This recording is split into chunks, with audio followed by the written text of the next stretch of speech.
que yo voy a hacer en esta presentación, a tono con las lecturas que se han planteado para este módulo, es analizar los desafíos para las democracias del siglo XXI desde el desafío de la demodiversidad, ¿no?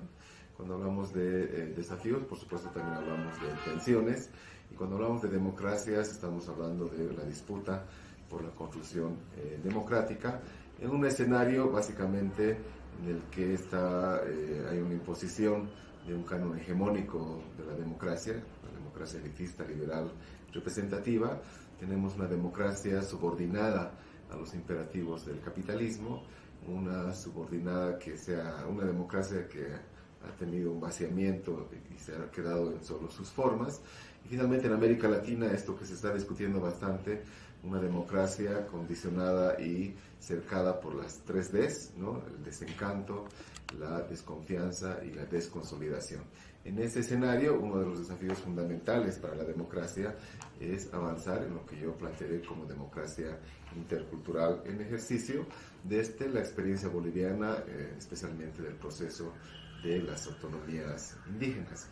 Cuando hablamos de demodiversidad, como todos saben, esta expresión ha sido acuñada por el profesor Boaventura de Sousa Santos ya hace más de una década, y la definición más simple, mínima, que nos plantea Santos tiene que ver con la coexistencia pacífica o conflictiva de diferentes modelos y prácticas democráticas. Esa ha sido la definición mínima que nos ha dado lugar a 2 cosas. Primero, alertar sobre la pérdida de demodiversidad, ¿no? Cuando teníamos diferentes formas de entender la democracia, se fueron perdiendo las mismas y llegamos a un momento en que la única democracia, entre comillas, reconocida y viable era la democracia elitista, liberal, representativa. Y segundo, tiene que ver con justamente el desafío opuesto de impulsar la diversidad democrática.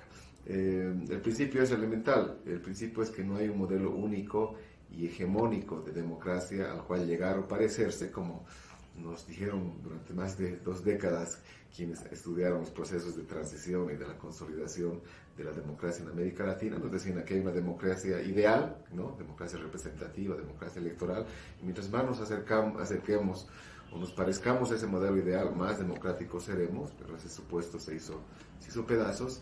Y el principio es que no habiendo un modelo único y hegemónico, lo que hay son diferentes concepciones, saberes y prácticas democráticas en interacción y disputa. Creo que este es el principio fundamental que da cuenta de la idea de demodiversidad. Entonces, en el núcleo, el gran desafío de la democracia en el siglo XXI es dejar de hablar de democracia en singular y empezar a hablar de democracias en plural como una base principista que apuesta por la demodiversidad.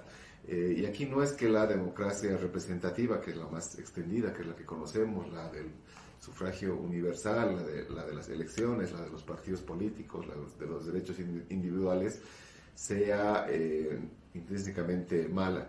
Como dice Santos, el problema de la democracia representativa no es que sea mala, el problema es que es poca y es insuficiente. Por ello el gran reto de ampliarla, de ponerla en interacción y en diálogo con otras democracias. En ese marco, lo que yo voy a hacer ahora es comentar lo que implica este desafío de la demodiversidad desde lo que en Bolivia hemos asumido como un horizonte, que es la democracia intercultural. La esencia tiene que ver con la nueva constitución política del Estado del año 2009, que emerge de una asamblea constituyente, la cual reconoce, a diferencia de todo lo que había hasta entonces, reconoce 3 formas de democracia. La democracia representativa, tal cual la conocemos, que asentada en la elección de autoridades y representantes a través del sufragio universal, individual, secreto, mediado por organizaciones políticas, que nos garantiza los derechos básicamente de votar y elegir. La democracia directa y participativa, que implica una serie de mecanismos. En el caso boliviano se reconocen los referendos, la revocatoria de mandato, la iniciativa legislativa ciudadana, la propia asamblea constituyente, asambleas, cabildos, consulta previa, es decir, una serie de mecanismos que tienen que ver con otros 3 derechos, aparte de los derechos a votar, a elegir, que son los derechos a participar, a deliberar y a decidir directamente sin mediación partidaria ni de representantes. Y la tercera forma de democracia reconocida en la Constitución boliviana, que le está dando una esencia importante a la idea de demodiversidad es la democracia comunitaria, que tiene que ver básicamente con el ejercicio de normas y procedimientos propios de las naciones y pueblos indígena, originario, campesinos, ¿no? Yo hablaré de manera sintética de naciones y pueblos indígenas, que tiene que ver con otros derechos fundamentales, que son los derechos a la libre determinación y el autogobierno. Entonces, como pueden ver, hay un conjunto de diferentes democracias que articulan diferentes principios democráticos, ¿no? Votar, elegir, decidir, deliberar, participar, autogobernarse y el derecho a la libre determinación. Ese es el horizonte que hemos asumido como un horizonte de democracia intercultural. Cuando hablamos de democracia intercultural, estamos hablando básicamente de cuatro retos fundamentales. El primero es el que ya está plasmado en la Constitución y luego en la legislación posterior, que es el reto del reconocimiento, ¿no? Reconocer que en una realidad como la boliviana no hay una sola forma de ejercicio democrático, sino hay diferentes concepciones, instituciones, saberes, prácticas democráticas. Este es el núcleo de la demodiversidad. Y esto que parece muy elemental no lo ha sido así siempre. Han tenido que pasar 184 años, nada menos, desde que en 1825 se fundara la República de Bolivia, para que salir de esta asociación lineal que había entre democracia, igual gobierno representativo, y pasar a ver que hay diferentes formas de democracia. Entonces el reto del reconocimiento es la base y es fundamental. El segundo es el reto de la complementariedad, ¿no? El hecho de reconocer que existen diferentes formas de democracia no es suficiente si es que no hablamos de, Boaventura habla de coexistencia, pero creo que el desafío es de complementariedad de estas diferentes formas de democracia, que están planteando desafíos básicamente de cómo se articulan estas tres formas de democracia. El tercer reto es el ejercicio. No basta reconocer diferentes formas de democracia si es que no se adoptan los mecanismos y se garantiza su ejercicio. Es decir, tenemos que garantizar que la democracia representativa a través de elecciones, la democracia directa y participativa a través de sus diferentes mecanismos y la democracia comunitaria a través de normas y procedimientos propios de las naciones y pueblos indígenas tengan la posibilidad de su pleno ejercicio en un determinado contexto. Ese es un tercer reto. Y el cuarto tiene que ver con el reto de que este ejercicio debe tener igual jerarquía. No puede ser de otra manera, porque si no estaríamos otra vez reconociendo diferentes formas de democracia, pero asumiendo que la democracia representativa, es la que tiene mayoría de edad, es la más importante, es la de escala nacional, y las otras solo son válidas o solo son reconocidas o solo son aceptadas, entre comillas, si es que se restringen al ámbito local comunitario. Creo que la igualdad de jerarquía de estas tres formas democráticas en su ejercicio, en el horizonte de su complementariedad, es un imperativo fundamental. En el caso del proceso boliviano, cuando hablamos de la interculturalidad de las democracias, no podemos sino situarlas en un horizonte de refundación estatal. También desde la Constitución del 2009 Bolivia está adoptado y está construyendo de manera muy difícil, a veces contradictoria, a veces muy, muy compleja, un nuevo modelo de Estado que es en esencia plurinacional, comunitario y autonómico, y esto tiene muchas implicaciones para el ejercicio de las democracias. Entonces ese diálogo es importante, porque la interculturalidad de la democracia solo se entiende si se sitúa en el horizonte de un proceso de refundación estatal, ¿no?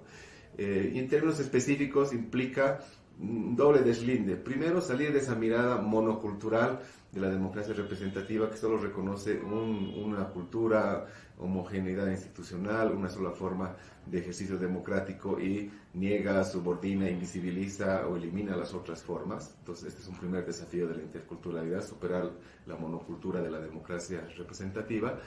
Y el segundo desafío es salir de esa mirada multicultural, que solo se limita a reconocer la diferencia, a veces solamente a tolerarla, pero no establece la necesidad de articulación entre las diferentes culturas y entre la diversidad democrática que existe en una sociedad como la boliviana. Por ello se plantea la necesidad de la interculturalidad como el reto o la apuesta para construir desde esas diversidades, desde esas diferencias, articular un núcleo común democrático que articule los diferentes ejercicios y prácticas democráticas. Esto implica también una transformación en la noción de ciudadanía. Ya no solo hablamos de ciudadanía como el ejercicio de derechos individuales, sino también, y esto es fundamental, como el ejercicio de derechos colectivos, en esencia de las naciones y pueblos indígenas, e implica, ya desde las epistemologías del sur, como ustedes están viendo en el curso, implica un doble ejercicio, un ejercicio de traducción intercultural. Por supuesto, no se puede articular diferentes percepciones sin un mecanismo de traducción intercultural e interpolítica, e implica esta fuerte apuesta por la ecología o el diálogo de saberes. El imperativo último, el imperativo intercultural que alienta esta propuesta democrática de demodiversidad, ese ha sido planteado por el propio Boaventura en una frase excepcional que sintetiza este desafío cuando nos dice: tenemos derecho a ser iguales cuando la diferencia nos inferioriza, y tenemos derecho a ser diferentes cuando la igualdad nos descaracteriza.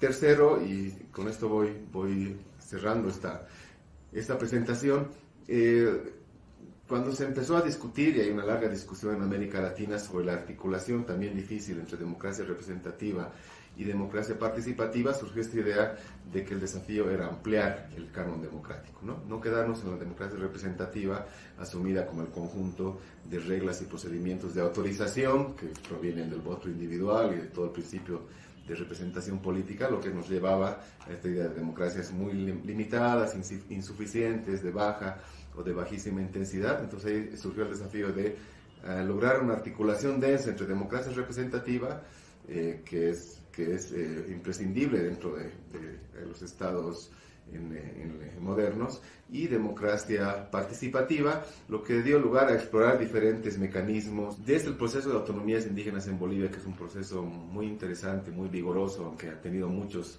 límites y muchas restricciones, pero está avanzando. Se pueden identificar 6 componentes esenciales.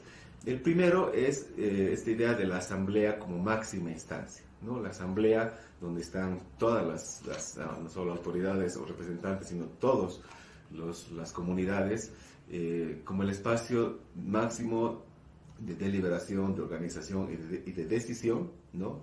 Que básicamente define acuerdos que obligan. Este es un tema esencial porque rompe o quiebra la lógica muy clásica de división o de separación de poderes, y pone como una especie de máxima instancia, que es la asamblea, que da mandatos vinculantes para los otros órganos legislativo y ejecutivo en su caso. Entonces es un primer elemento importante. El segundo tiene que ver con asumir la autoridad como un servicio. En la lógica de la democracia representativa, para acceder a un puesto de gobierno o de representación hay que competir, hay que ganar elecciones. En la lógica de la democracia comunitaria, la autoridad es un servicio, es un deber, es una responsabilidad, y es una responsabilidad asignada por la propia comunidad, y todos tienen que acceder a ese ejercicio de autoridad. Se llama pasar cargo o pasar cargos.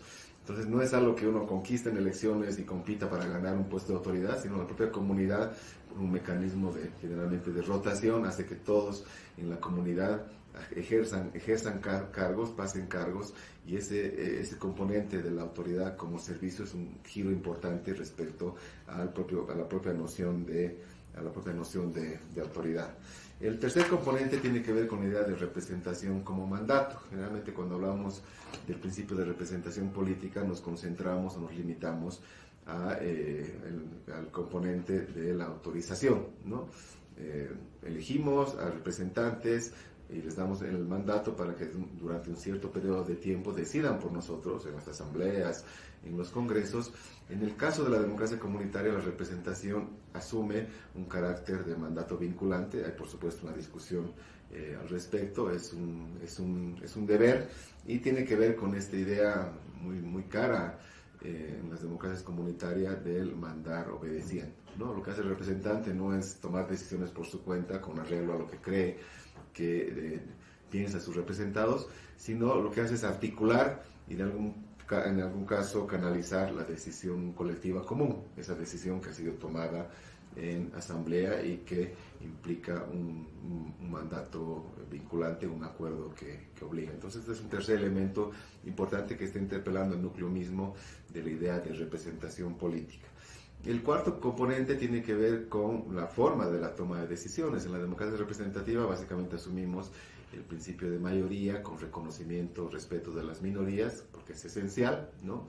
La democracia comunitaria hace una apuesta por la decisión colectiva en consenso, ¿no? Por supuesto no siempre se logra, pero el principio es que luego de generar un espacio de amplio debate, lo que dure, y aquí hay otra idea diferente de temporalidad, los debates pueden durar horas, días, hasta semanas, se busque y en algunos casos se logre una decisión compartida, ¿no?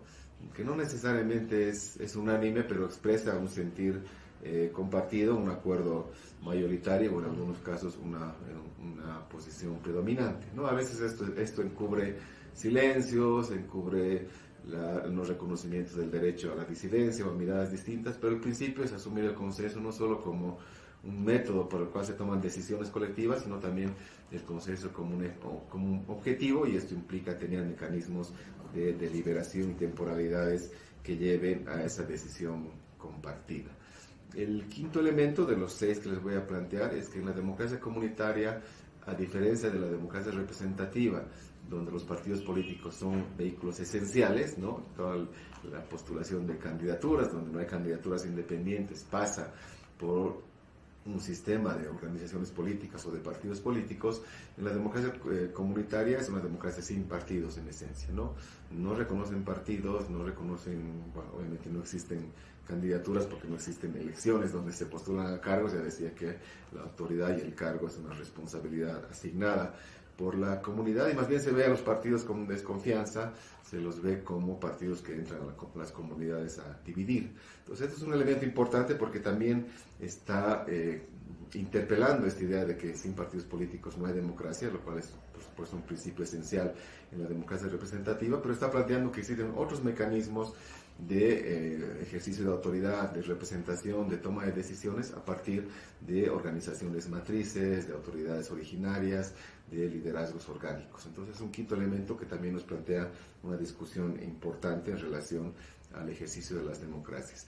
Y el sexto y último que quiero plantearles para nuestro diálogo tiene que ver con esta idea del chachahuarmi, que es una expresión aymara para esta relación dual entre mujer y hombre, ¿no? En el ámbito de la democracia representativa estamos empezando a discutir esta idea de democracia paritaria o de los principios de paridad y alternancia que garantizan la participación y la presencia igual y paritaria de las mujeres en los puestos de representación. Desde la lógica de la democracia comunitaria, más bien se plantea esto como una dualidad, como una complementariedad. No es que la mujer acompaña al hombre, sino es un caminar juntos, ¿no? Y este es un elemento importante porque tiene que ver con también el ejercicio de autoridad, que no es de una persona, sino se hace en pareja, y está planteando unos elementos importantes de complementariedad entre mujeres y hombres para ampliar la discusión en relación a la democracia paritaria como igualdad sustantiva entre mujeres y hombres. Por supuesto, aquí también hay distorsiones, ¿no? Esta idea del chachahuarmi a veces tiene que ver con una subordinación de las mujeres respecto a los hombres. Se evidencia que en asambleas, sobre todo en el ámbito de la democracia sindical de algunas comunidades, los que participen simplemente son los hombres, las mujeres no participan. Entonces ahí hay un tema que hay que discutir, pero el principio fundamental es esta idea de complementariedad entre hombres y mujeres, que tiene que ver con un principio de complementariedad y una cosmovisión de complementariedad desde las naciones y pueblos indígenas. Básicamente esos son los 6 componentes constitutivos de la democracia comunitaria que yo quería plantearles como elementos que nos pueden llevar a reflexionar sobre la posibilidad de no solo ampliar el canon democrático, sino yo decía, subvertirlo o ampliarlo de una manera más sustantiva. Y esto nos lleva, y con esto concluyo esta presentación, a quizás lo que yo quisiera plantearles como cierre es identificar cuáles serían los desafíos de la demodiversidad en el siglo XXI, en esta reflexión que estamos teniendo en este curso. Y simplemente voy a enumerar 5 desafíos para dejarles como elemento de reflexión, y luego los plantearé no solo en las lecturas, sino en las líneas para nuestra discusión. El primer desafío, ya lo he mencionado, es dejar de hablar de la democracia y empezar a hablar de las democracias en plural. Creo que este es el desafío de la demodiversidad, es fundamental porque nos está planteando apostar por la diversidad democrática versus la imposición de un canon hegemónico que es el único reconocido y el único válido, la democracia monocultural del sufragio individual con partidos políticos, versus la gran cantidad de concepciones, saberes y prácticas democráticas en interacción y en disputa. El segundo desafío tiene que ver con radicalizar las democracias, ¿no?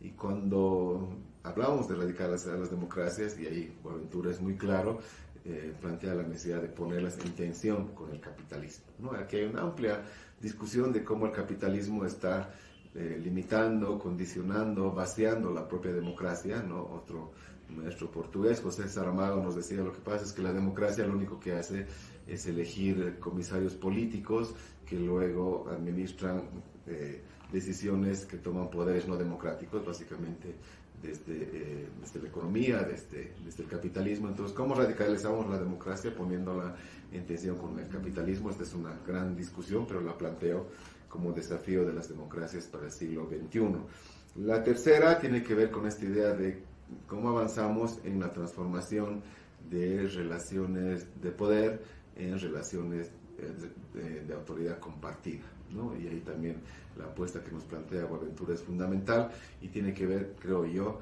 con este ejercicio de la demodiversidad, salir de la lógica de competir por el poder para pasar a la lógica de construir autoridad compartida con mecanismos no solo de representación, sino de participación, de deliberación, de control social, de autogobierno. Creo que es un tercer reto fundamental.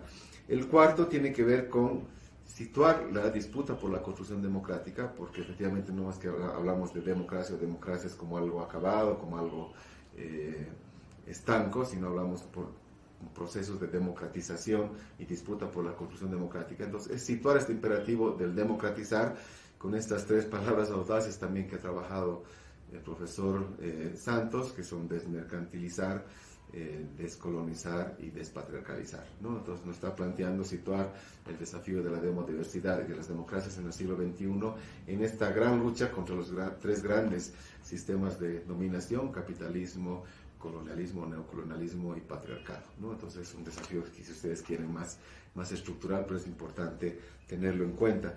Y el quinto desafío vuelvo a mi planteamiento.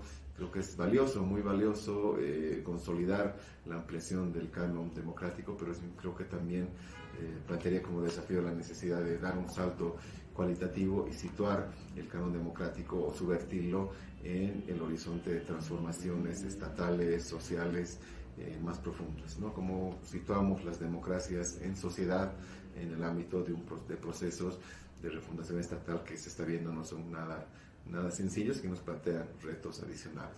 Entonces, de manera sintética, eso es lo que les planteo, colegas de este curso de Claxo, y me da mucho gusto acompañarles en la reflexión que hagamos en torno al módulo. Muchas gracias.